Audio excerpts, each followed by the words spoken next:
All right, here we go on a Monday, Wisconsin Family Podcast. Today is July 24th, 2023. We have officially reached Packers training camp week, only 2 days away from the first practice. Let's get our normal talk out of the way right away here before we jump into everything. Got a lot to get to here today. If you want to get a hold of us, you can do that. The best way to follow along is on Twitter, or whatever Elon Musk has it named now, X. Is it Twitter X? I don't know, but the handle remains the same. At Wisconsin_fam. That's at Wisconsin_FAM. You can also follow along on TikTok. Search for Wisconsin_family. And then YouTube, which is where the main channel is, where all videos and podcasts are stored. YouTube.com/at Wisconsin Family 1. That's at Wisconsin Family and then the number 1. So, want to jump in first. We're going to get Packers in just a second here because it's a huge week and we're going to actually have some real Packer news to talk about instead of these stupid lists that we've been going through the entire offseason. But before that, I want to get into the Brewers for a minute because on the bad side, the Brewers lose 2 out of 3 this past weekend to the Atlanta Braves. The good news is Sal Frelick. And we'll talk about that, what that could mean for the Brewers moving forward. But first, the bad. You lose 2 out of 3 to the Braves, who are, if not the best team, a top 3 team in all of Major League Baseball. And you know, the Brewers coming out and sweeping the Reds and then winning a couple in Philly, going 6-1 to start the second half of the season. Everyone was excited to get back home and see how the Brewers stacked up against one of the best. And they didn't stack up so well, losing the series at home. I think it just illustrates what we already know. The Brewers are a good team. They have a potential with the roster that's currently there to be special if you add a couple of pieces. Frelick is a good addition, assuming that he continues to play well. But even with him, when you look at an offense like the Braves have, or even like the Reds who come into town tonight, when you look at that, it's clear that even with Frelick, the Brewers still need help on offense. You could still use a bat or two to be able to compete with the big boys and to be able to get hot enough to make a decent run. You could also use more starting pitching. Now, Tehran pitched better last night after a bit of a cold streak. He was kind of back to his old form when he first came to Milwaukee, so that was good to see. But, you know, it would be great, as good as he's been, or as good as Colin Ray, who's on the mound tonight, has been, it would be great to get those guys moved into the bullpen, wouldn't it? I mean, you're going to have Woodruff coming back. I assume that means that either Ray or Tehran are going to move to the bullpen. But if you could get another starting pitcher, in addition to having Woodruff come back, then you're looking at a lot of pitching depth because you can move a couple of these guys into the bullpen. That solidifies that. And the Brewer bullpen has already been fantastic. But just taking a look at how they stack up against the Braves, I mean, they're close. They're close. Get another starting pitching, add some more pitching depth, which we've seen this year. Can never have too much of that, obviously. And you're going to probably have other injuries that occur. So the more, the better. Keep your pitching staff strong with depth. You add a bat or two, preferably, and another starting pitcher. You're going to be right there with the Atlanta Braves, even though you weren't this past weekend. So losing 2 out of 3 to the Braves, it's not the end of the world. We know the Braves are a good team. It's just you were hoping to see the Brewers stack up a little bit better against one of the best teams, but I think it told us what we already suspected. The Brewers need to make a few moves before the trade deadline. But despite losing that series, you had the big positive. Sal Frelick called up. A couple of great headlines for him. One from NBC Sports, Frelick on fire. It's a nice headline to see. Also from Fox News, Brewers rookie Sal Frelick has MLB debut for the ages. Fans in uproar over top prospect, and that's for sure. How long have we been waiting for Frelick to come up and hopefully give this offense some kind of a boost? I know some people want Jackson Cheerio as well, and maybe at some point that'll happen. Frelick probably would have been up a lot sooner if he had not had the injury issues that kept setting him back. But boy, when he got there, what a debut for him on Saturday. 3 for 3, 2 RBI, huge RBI, a run scored, a couple of great catches in the outfield. Came back down to earth a little bit on Sunday, but he still had 1 hit. He had a walk. I think he had a run scored.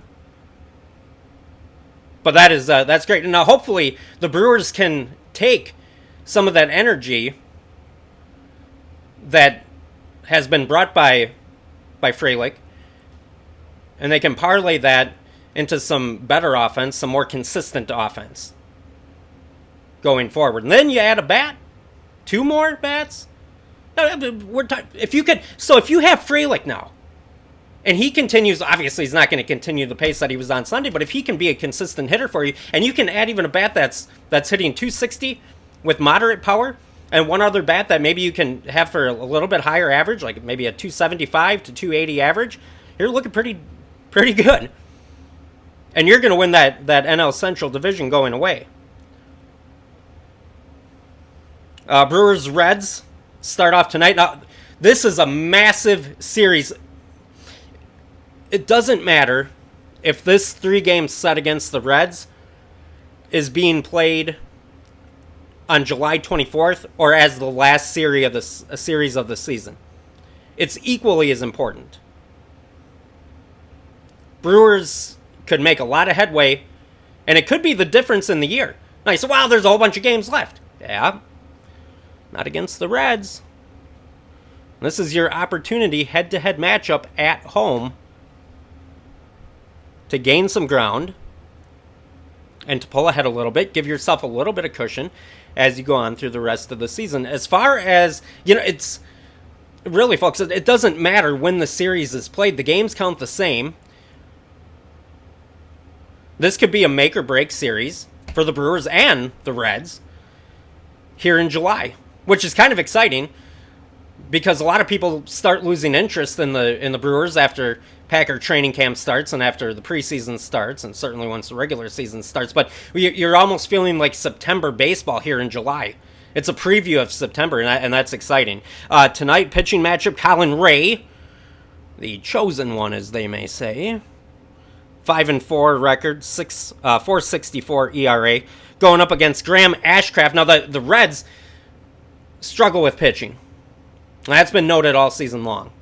And Ashcraft is no exception to that, except for lately. So overall, Ashcraft 5-7, 5.77 ERA, not too good, but last 3 games for him, he's had an earned run average of 2. So some improvement there. And what'll be interesting, and we already saw it. So the Brewers played the Reds right before the All-Star break, won 2 out of 3, and then they came out of the All-Star break, played the Reds again right away, and swept them in Cincy. Huge series win. And what we saw and what we know about these two teams is, number one, the Reds have a great offense, struggle with pitching. The Brewers are the opposite. Brewers have tremendous pitching, tremendous starters, bullpen, closer, but a highly inconsistent offense. But we've seen that the Brewers' good pitching has been able to beat the Reds' good hitting. Despite that, here's an interesting little tidbit. This is from Cincinnati.com. Jake Fraley from the Reds talking. Despite the fact that the Brewers have beaten them up pretty good the last couple of weeks, Fraley says, we've obviously had some struggles against that team, meaning the Brewers. He says, I know for a fact that everybody in that clubhouse knows that we are the better team. We believe it with every ounce of us, every single guy in that locker room. Now, I don't know who he's referring to when he says, I know for a fact that everybody in that clubhouse I don't know if he's talking about the Reds' own clubhouse or if he's saying, I know everyone in the Brewer clubhouse knows that the Reds are better. I'm not sure. But either way, this is probably something, if you're the Reds, that should be left unsaid, considering how they have not had success against the Brewers in recent memory, shall we say, last couple of weeks. Now, don't misunderstand. I don't have a problem with a team having confidence and believing that they're better than their opponent. But you probably should. And if you don't believe that, you're probably not much of a competitor, and you probably don't belong out on the field. But when you've been losing all these games, and he mentioned it there, he said we had struggles against the Brewers.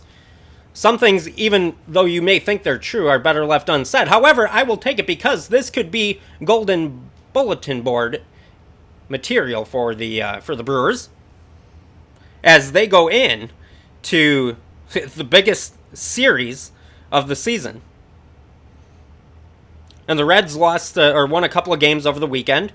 So we do our daily, if you follow along on TikTok or on YouTube, we do our, ever since the second half started, since we're in a pennant chase, a race for the National League Central, we do a daily observation of the standings and some scoreboard watching. So the Reds won a couple of games over the weekend. Yesterday they beat the Diamondbacks 7-3, which now puts the Brewers at a half-game lead going into this series. So that makes it all the bigger. All right, switching over here, looking at some Green Bay Packer information. Saw this on ESPN.com, Rob Domofsky.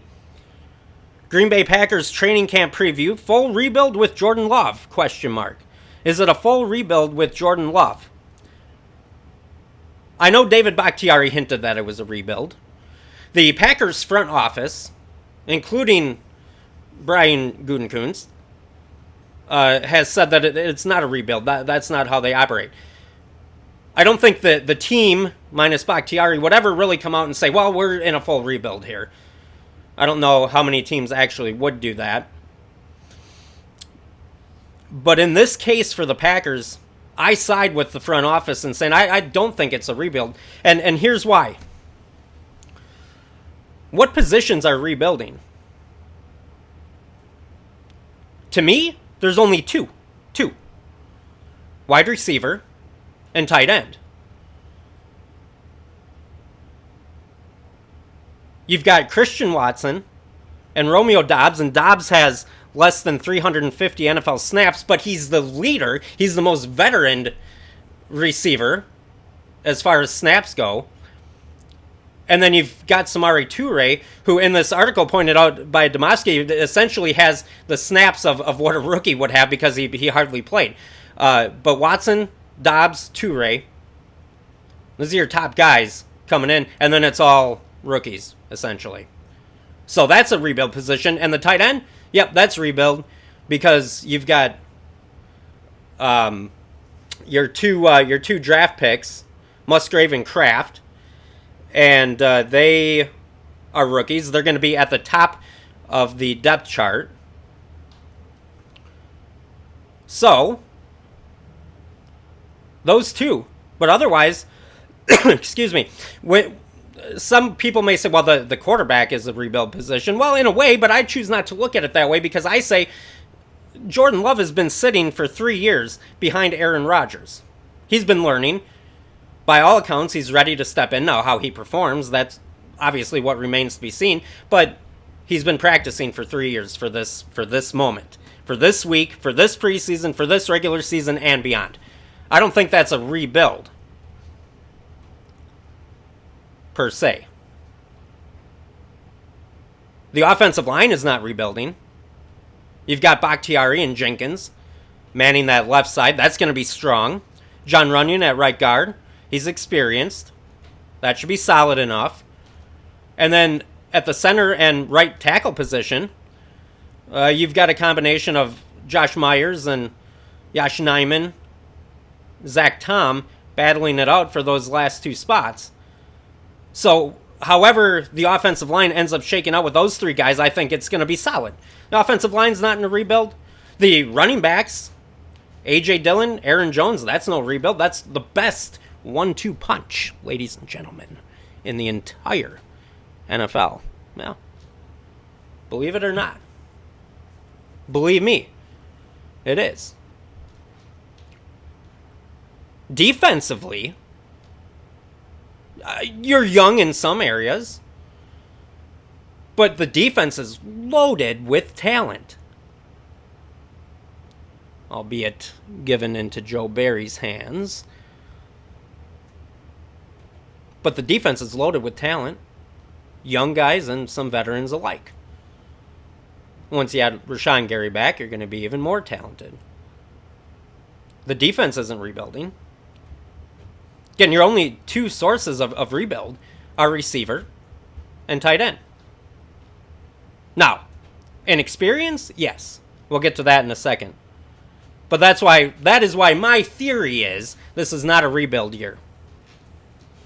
If you're one that considers the quarterback position to be in a full-on rebuild, which again I contest it is not, then I suppose one could say that the Packers are rebuilding. But that is my thoughts on it. This is from PackersWire.com. Question marks of Packers roster entering training camp. Now there are a few that are listed here. I'm not going to go over all of them, I don't think. But different positions, different things that are question marks. First one that is listed by Paul Brettel. Inexperience on offense. And I would agree with that. Now, I said the offense is not rebuilding, but they are inexperienced. They're inexperienced, as we touched on, at wide receiver and at tight end. They're also inexperienced at quarterback, but inexperienced does not mean rebuild. It just means that Jordan Love, for example, only has one start. And he's played a few other series here and there. He does not have experience. The biggest learning curve, obviously, on the offense is going to be the mixture of a lot of young receivers trying to figure things out, a lot of young tight ends trying to figure things out, and a quarterback, first-year quarterback, who's trying to figure out how to be a starter all at the same time. So, yes, that's a question mark, inexperience on the Packer offense. But again, it's the Packer offense is basically split into two categories. One side, you've got experience. The other side is non-experience. Non-experience with your pass catchers and your quarterback. Experience when it comes to the running back and the offensive line. Now, that in Matt LaFleur's offense, remember, not the Aaron Rodgers offense, but Matt LaFleur's offense features a heavy run game. At least that's what its intention was. It's part of the reason, by the way, speaking of tight ends, that they had drafted Josiah DeGuara a couple of years ago. So while the receivers, tight ends, and Love are all trying to figure things out, the Packer run game can carry you for a while because of the offensive line and the experience that you have at running back. So, inexperience on offense, yes, but it's not like the entire offense is inexperienced and have all rookies or anything like that. Next on the list, again from Packers Wire, is the Packers' run defense. Now, to me, despite the talent, both young and seasoned, that the Packers have on defense, the defense as a whole, not just the run defense, the defense as a whole is a question mark because of one man, Joe Barry. I mean, you may have some questions here and there. What can Lucas Van Ness do? What kind of jump can some of the other guys make from year one to year two? Devontae Wyatt, Quay Walker. You know, what are they going to do differently in the second season? But the big question mark is you've taken all this talent, what's Joe Barry going to do with it? And if his track record shows anything, it's that he's probably not going to do a whole lot with it because he has not to this point in his entire career, not just with the Packers. And then the next unknown, according to Packers Wire, is the unknowns at safety. So that's kind of part of this whole idea of the not sure what to expect from the Packer defense, but your starting safety, the one guy you know is going to be a starter, who's already penciled in, is Darnell Savage, who was benched for poor play last year. And he came back, he did a little bit better. But your one solid starter was a guy that just got benched as soon as last year. And then an open battle on the other side of him. Jonathan Owens started last year, 1 year starter basically, for a full season for the Texans. Rudy Ford. Ford played well, I thought. I think he should be the front runner going into camp. I don't know how he's not, or how he wouldn't be when that first depth chart comes out. He played well, but he's probably not going to be the biggest of playmakers. I don't think any of these guys are. You got a lot of young guys there too, some rookies that are all going to be vying for that spot. So you have a weak safety already as a starter, and then you don't know who the guy is opposite them. That also is a big question mark. And then the last one, I guess I'll get to them all. The last one was the kicker. So you have rookie 6th-round pick Anders Carlson coming in after how many years of Mason Crosby. And he's an unknown. So it is a question mark. He's an unknown. He's very similar to Jordan Love in that way. You hope he's going to be good. You're counting on him being good. You're banking on him being good. If he's not good, it's going to cause you a lot of problems. But we've never seen him in live action. Obviously, he's got a big leg. What I do like about him is that essentially he was handpicked by Joe Barry. Oh God, no. Scratch that. Let's cut that out. We don't want anyone picked by Joe Barry. He was handpicked by special teams coach Rich Bisaccia. That makes me feel good. I think Bisaccia is the best coach on that team. That's even ahead of LaFleur. So if he likes the guy, hey, I'll take it. I'll trust that. But those are some question marks. Again, from Packers Wire leading into this season. Another headline, Packers add 6 players to injury lists ahead of training camp. Now, the highlight on this is Rashawn Gary and Eric Stokes, both placed on the PUP list, and it's not a surprise. But this will add one more thing to our watch list for the preseason and for training camp, because these guys can be activated at any time during camp, and they can just jump right in. Now, there's a deadline after camp before the season starts that they have to be activated by. Otherwise, they're going to miss the first handful of games, about the first 6 months, or about the first month of the season. So, while we're watching position battles, like on the offensive line or at safety, one more thing to add to your list of watching, something else to add into your queue, is the return, potentially, of Gary and Stokes. Because believe me, the Packer defense needs all the talent they can have out there when you've got Joe Barry leading the charge. This from Pro Football Rumors. Luke Musgrave likely to open season as Packers tight end 1. It says Packers tight end depth chart is presently topped by 2 rookies, Luke Musgrave and Tucker Kraft. Per Matt Schneidman of The Athletic, Musgrave is likely to start the season as Green Bay's tight end 1. No surprise there. Great athlete.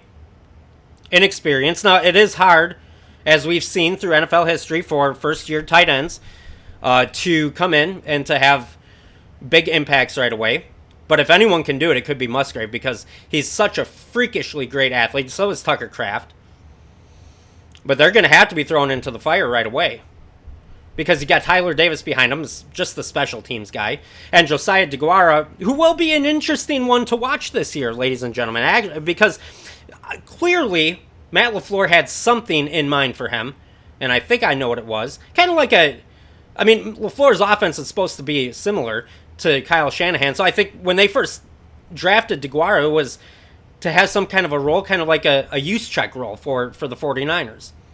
And then he had a little bit of promise in his first year to DeGuara, and then he got hurt. And then the fact that the Packers ran Aaron Rodgers' offense instead of Matt LaFleur's, I don't think it didn't give an opportunity to feature DeGuara and his skill set in the way that LaFleur and Goody intended to have it used when they had first drafted him. So, he could be one who makes more of an impact than people think. People look and say, well, he's just kind of a forgotten guy. Well, maybe not this year. See what he does without Aaron Rodgers. See what he does in a purer form of LaFleur's offense, and then we'll talk. Thought this was good. I got to read this whole quote for you here as well. So this was from NFL.com's write-up on a interview that A.J. Dillon was doing on Sirius XM recently. Headline, running back A.J. Dillon says Packers trust quarterback Jordan Love. Says everybody would run through a wall for him. Now, I gonna read to you the quotes from Dillon. He says people trust him, people listen to him when he enters the huddle, because it's not like some new guy that just popped up, just calling the shots. He definitely has all the intangibles. He's earned the trust of the locker room. Guys respect him. Guys want to play for him. Guys want to help him as much as they want to help themselves. Obviously, nothing's perfect in football. Everybody knows that. But I think he's got a lot of support, and everybody would run through a wall for him. That is some high praise from, well, A.J. Dillon's now a veteran. He's been there. That's some good praise. That's some high praise. And I'm just going to leave this here. I don't recall everything that was ever said through Aaron Rodgers' 18 years. I'm sure if I'm wrong, somebody will let me know. But I don't recall anyone ever saying they'd run through a wall for Aaron Rodgers. I'm just going to leave that right there. Speaking of Rodgers, today at the Packers shareholder meeting, Mark Murphy, Mr. Loudmouth, who speaks sometimes too much,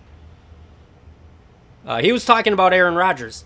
And he said he wanted to thank Aaron Rodgers for his 18 years of service for the Packers, and he got booed. And then he went on to say he's a Hall of Famer. His number will be retired. And he got a somewhat of a ovation for that. But it goes to show, it doesn't matter how many people come at me on Twitter, well, you just hate Aaron Rodgers. I wouldn't say I hate him. I don't particularly like him. Didn't like him. Don't like him. But this goes to show, try to pick me out as being alone. Oh, no. There are a lot of Green Bay Packer fans who do not like Rodgers and didn't like Rodgers for a very long time. They'll recognize what he did and how great he was and the numbers that he had and his Super Bowl. And to me, I always mostly remember him not just for those things, but how he carried the entire Mike McCarthy tenure on his back. And Ted Thompson, for that matter. But, well, people from outside. Yeah, I ran into a guy. My stepson was wearing I think it was an Aaron Rodgers shirt. We were at Culver's not too long ago. And a guy came up to me, and this was right after Rodgers was traded.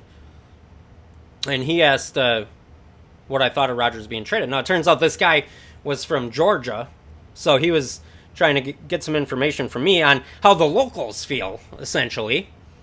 I told myself, well, a lot of people don't like him, didn't like him, and are not sad to see him gone. He was surprised, but a lot of people from outside, they'd be surprised at that. Rodgers not well liked. Just again, don't come after me. Look, Murphy thanked Rodgers. The fans booed him. So there you have that. All right, if you want to get a hold of the show, you can do that. Follow along on Twitter or X, whatever Elon Musk has it named now. At Wisconsin_fam. That's at Wisconsin_FAM. YouTube.com/@WisconsinFamily1. That's at Wisconsin Family, the number 1. Subscribe, if you would. Share it with your friends. I'd appreciate that. And follow along. And TikTok as well. Post a lot on there. A lot of the same stuff as we do on the YouTube channel. So come along. We have fun. Send us any comments. Just taking a look here to see if we have received anything on Twitter or TikTok or YouTube as in terms of what we've been talking about here. In regards to what I said about the Packers having two positions where they're in full-on rebuild mode being wide receiver and tight end, and those being the only two positions that are in full-on rebuild, APBE on Twitter says, and Dobbs is one minor step away from making the wide receiver room a strength. That's true. If the tradition holds true, where receivers generally, good ones, take a big step from year one to year two, Dobbs and Watson are going to be big weapons for Jordan Love.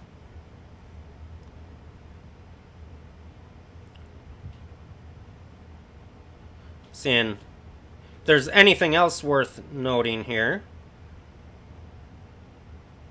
It said that the Brewers have great pitching, the Reds have good hitting, and so far the Brewers have outmatched the Reds when it comes to pitching beating hitting. David says when it came to the last few series, he says we also were able to hit well and hit in clutch moments in our series against them. That's true. The Brewers did hit better in their series against them, but they did win some tight games where there wasn't many runs scored. But they did come through in the clutch as well.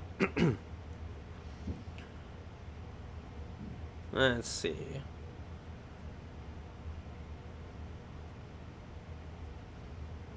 Oh, this was from yesterday. PFF Fantasy Football on Twitter asked the question, it's a name a player that's going to surprise people this season.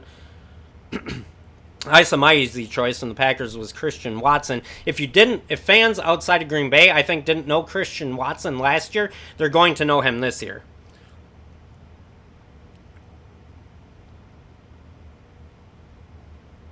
I have a comment from Twitter on that says, my vote is Quay Walker, stud in the making. Just channel the energy on the field between the whistles. Yeah, how about no more ejections for Walker? Jade says Alex Magoo when he replaces Love and dominates. Alrighty. I can't add much to that. Let's check out TikTok here, see what, if any, comments we have for that. Oh, by the way, speaking of the Packers shareholder meeting, which I mentioned before, and loudmouth Mark Murphy, he had made the comment that we might see more of the Matt LaFleur offense or something to that effect. Let me find the exact quote, so I don't want to get it wrong. Yeah, this was from Matt Schneidman reporting it on Twitter. Said Matt LaFleur has pushed back on the notion that we're finally about to see what his offense looks like with Aaron Rodgers gone. Excuse me. I don't have my Diet Mountain Dew today, so I'm working on not choking off here. We've gone too far in the podcast for me to go down. Mark Murphy, Schneidman says, Mark Murphy, however, just said, we'll see a little bit of Matt's true offense this season. Matt LaFleur won't say it. Usually, it's the coaches and the guys lower down on the totem pole that get in trouble for talking too much. Mark Murphy just goes out and be at the WIAA girls state basketball game and goes, well, if everything goes as planned, we'll never have Rodgers in a Packer uniform again. Essentially, is what he said. But yeah, there you go. Confirmation. We knew this.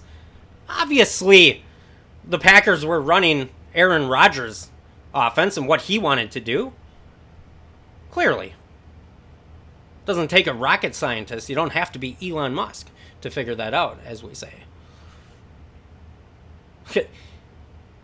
Mentioned it earlier. Matt LaFleur's offense should look similar to Kyle Shanahan or Sean McVay. It's looked absolutely nothing like that, but what it did look like was the offense that Aaron Rodgers ran under Mike McCarthy. I wonder what the Jets' offense is going to look like this year with Rodgers and his group of guys that he took with him. All right, just wanted to check here. Do we have any comments to get to that are of note from TikTok?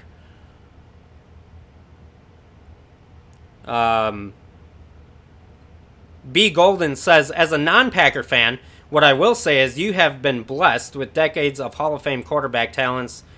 It most likely will look different this year. No. It is a astute observation from a non-Packer fan. That's true. Decades of Hall of Fame quarterback play. And chances are Jordan Love probably won't be a Hall of Fame quarterback. And again, I've said this before, and I'll say it again right now. It's not because Rodgers and Favre were Hall of Fame quarterbacks, and that somehow diminishes the chance for Love to be a quarterback, a Hall of Fame quarterback.